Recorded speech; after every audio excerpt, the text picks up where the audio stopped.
Well, I could not possibly be more excited about this conversation. Dr. Kevin Leman, he's a legend. He's appeared on all the major news networks all around the world. He's written dozens of books. He's a go-to leader, internationally best-selling author, speaker. You know him, but what you might not know is he has taken on maybe the most difficult subject of his entire career. He's written an entire book on middle schoolers. It's called Planet Middle School. Dr. Leman, welcome back. Whatever.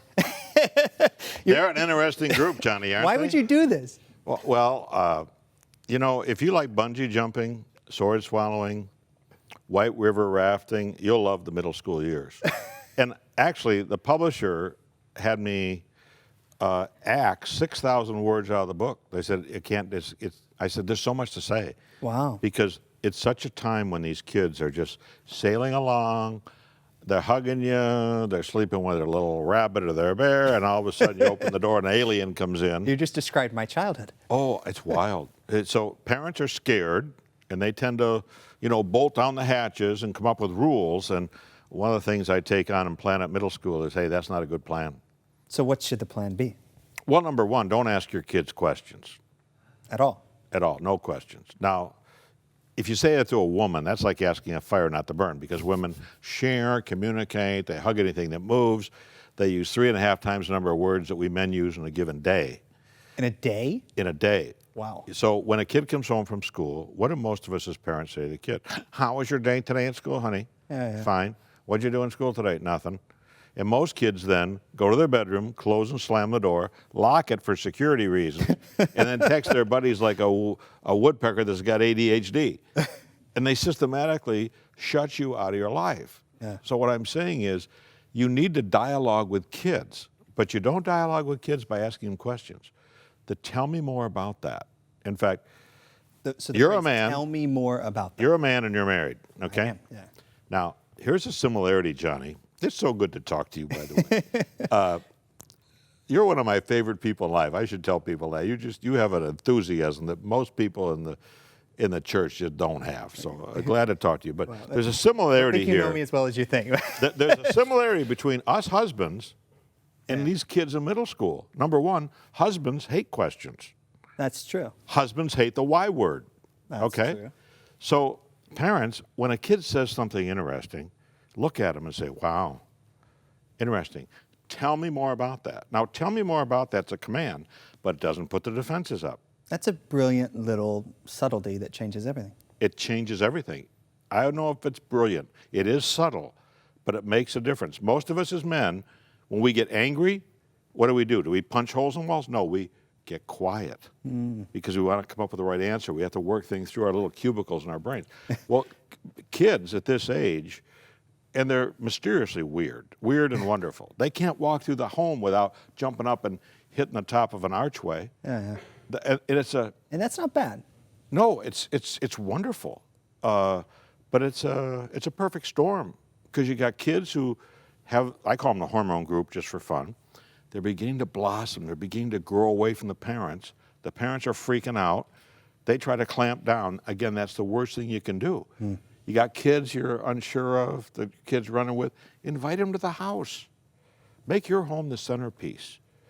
So what about if you have a sort of extreme case? I mean, you've got a middle school kid. As a parent, you've gotten this advice a little too late. They're a little sort of far gone. You're sitting down talking to that parent. What would you tell them? Toilet paper. Toilet paper. I like 2-ply. I'm confused. Toilet paper. I like 2-ply. What you do with that kid that might be 14 or 15, they're getting mouthy, maybe they 4-letter word you, they'll do all kinds of things today. You get the kid's attention, say, hey, listen, can we talk for just a minute? Mom, what do you want? Dad, what do you, hey, I just need 2 minutes. Have a seat. Mom, hey, have a seat. We need to talk. Now, you have 18 jointed toilet papers that you pull up. And the kid's looking at you like, what's going on? You have lost it. And just for fun, for effect, one at a time, knock them off. So if you're talking to a 14-year-old, you're now holding 4, okay? You say, honey, you got 4 more years to serve in this prison. And as you know, things are not going well. You know, most kids at 14 are thinking about driving a car someday. Let me ask you your opinion about something. Now, asking your opinion is different than asking a question. Okay. It says, I care about what you think. Yeah. Do you think Mom and I would ever give the keys to the car to a kid that was not responsible in the home or school? In other words, I call it life mapping. You're beginning to show the kid that you're not going to be here forever. This isn't going well. There be some thinking on your part, because in 4 years, you're history. You're out of here. And so there's a sense of firmness about that conversation. A lot of love, because what's working now isn't working. And what are we doing for kids now? We're doing far too many things for kids. The biggest hook in this book is, I think, gratitude. How do you teach kids to be grateful for anything? Today, kids are not grateful for anything. I expect it. Expect it. And fun. A kid slams the door. What do most parents say? Hey, don't be slamming the door in this house, young man. You'd be so smart to say, honey, excuse me, James, I'm wondering, honey, what does that slam door mean? Does that mean you're sick of living in this 4-bedroom house with premium Wi-Fi? Just checking. And have fun. I mean, we do a cruise. In fact, we do 2 cruises every year. And we have a lot of Canadians. Oh, my goodness. More Canadians than Americans on the cruise these days. One in January, one in February. And when I'm speaking at a church or a school, and I say, we'd love to have you on the cruise, under one condition: you're a fun person. If you're not a fun person, we'd prefer you stay home. And I think what's lacking in families, and one of the things the Lemans did with 5 kids, we always had fun. And our home was the centerpiece of the kids' social life. And I think if you're worried about the kids, invite them over. That's great advice. What about, I mean, you've been at this for a while. You've written a lot of books on the subject. Books. 52. They make great kindling, by the way. November, it's getting chilly. Get 6, 7 Leman books together in a fire. They burn evenly. Sounds like you're a little Canadian too now. So. Yeah. So what's different now when it comes to this sort of technological world we're living in? Well, number one, kids are physiologically growing up way, way, way, way earlier than they used to, okay? The technology, if you think you can keep up with your middle schooler, I'm here to tell you you're not going to. Should you even try? You can try, but just know that that's not the answer. The answer is the relationship. Does your kid feel like you really believe in them? Do you expect the best of them?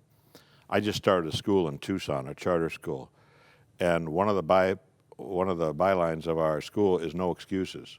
From you, grandma, you parent, or you kid, talk to the hand. Okay? And I told the parents the other day, I said, you know what? If your kid misbehaves at school, we'll deal with them. And if we can't deal with them for any reason, expect a call from school. But you'll be surprised who's on the phone. It won't be one of our administrators. It'll be your son or daughter saying, I don't know how to behave myself. You need to come pick me up right now. So the tennis ball is where? In the kids' court. Yeah. And we've snowplowed the roads of life for kids for way too much. Hey, would you kids turn that music down? I'm trying to do your homework. And speaking of music, when the music's blaring down the hallway, go down, knock on the door, and say, honey, could you turn that up? And the kid looks at you and says, what? Turn it up. And the kid goes over and turns it up just to sort of figure out what's going on. Then say louder. Say, oh, you must really love that group. I know you're busy now, but sometime I'd love to hear about that group. They must be just awesome in your eyes. In your eyes. Parent, do you have to like the music? No, it's deafening. But do you love your kid? That's great. Then you better get behind his eyes or her eyes quickly. Yeah, we're living in a crazy, crazy new time, but the skills of being a parent are... You ever heard of fake calculator? No. It's a new thing the kids have. It's a nice little app that you can be looking at and say, oh, my kid's doing his math homework. Isn't that good? No, he's hiding all kinds of stuff through fake calculator. There's all kinds of apps, and the kids are way ahead of us as adults. And by the way, getting kids to be grateful, what's wrong with having your 11-year-old, 12-year-old, 13-year-old pay all the bills in your family online? Let them see how much a mortgage payment is. Remember the toilet paper? Those days are coming when they're 18, going to be out on their own. Who's going to pay for all that stuff? So I'm just saying, this isn't rocket science, but one of the reasons why this book is on the bestseller list is it gives all kinds of ideas and suggestions about how to get behind your kids' eyes, understand they're getting weird. I mean, they're dumb as mud. That's why God gave us parents. I mean, if you're offended by that, by the way, call your insurance agent and ask him why you pay so much money for a 16-year-old kid to drive. He'll say, in essence, because they're stupid. We met at Liberty University when I was the campus pastor there, vice president. And I saw it at Liberty, this great, amazing, incredible Christian school. But the amount of times my phone rang and it was a parent, wanting to fight with the university over some crazy thing, and that sort of stuff begins in middle school. Rules without relationship lead to rebellion. I'm a former dean of students at the University of Arizona. I remember talking to a man from Long Island, New York, who said, and this is a quote, "But Dean, you don't understand. Anthony is just a boy. He just turned 21." So parents have snowplowed the roads of life for kids, and they continue to do so. They're deathly afraid that their kids are going to fail and fall through. Again, you're listening to a guy who graduated fourth in the bottom of his class in high school. But I had a mom who prayed for me every day of my life, who believed in me anyway. I always said, if you see a turtle on a fence post, you know he didn't get there by himself. And all of us, if we look back, we had an encourager somewhere. I call it vitamin E. And I write about that in Planet Middle School. And vitamin E is looking for ways to encourage your kids. So when the grades come home, 5 A's and a B, it's not, "Oh, we are so proud of you. I'm calling Grandma and Aunt Martha right now, and here's $20. That's praise. Yeah. God is worthy of praise. People aren't. Don't praise your kids. Encourage them. But it's different how the kid receives it. Wow, 5 A's and a B. It looks like all that hard work you put in there, Johnny, has really paid off. Congratulations. Give them a fist bump or a high five, and that's encouragement.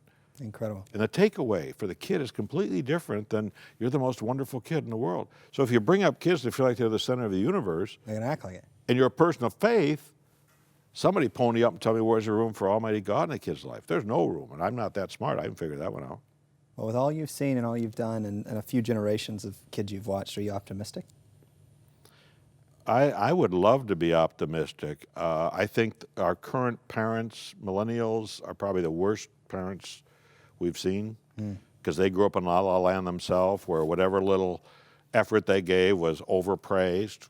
Yeah. It's crazy what we're doing today. So I'd like to be optimistic. I put 5 good kids on this earth. They're all doing well. But Johnny, I could afford to give the kids anything they wanted. And we took great pride in not giving them squat diddly jack. Wow. Look that up in your thesaurus. Squat diddly jack. Thanks for coming back to 100 Huntley Street. It's such a pleasure to see you, Johnny. Oh, my goodness. It's great to see you. And this is a really, really great book. I'm going to read it myself. I don't have middle schoolers yet, but I'm going to be prepared. And Dr. Leman has meant a lot to me in my own life, and this is an incredible resource. And, by the way, the cruise, you ought to go on the cruise with Dr. Cruise Leman. is fun. I'm on there with Dennis Swanberg. Do you know Swanee? I do. He is so funny. And we have a January cruise. But you go to birthorderguide.com. Yeah. Birthorderguide, GUI.com. All that stuff's on there for the cruise, one in January, one in February, and it's just fun.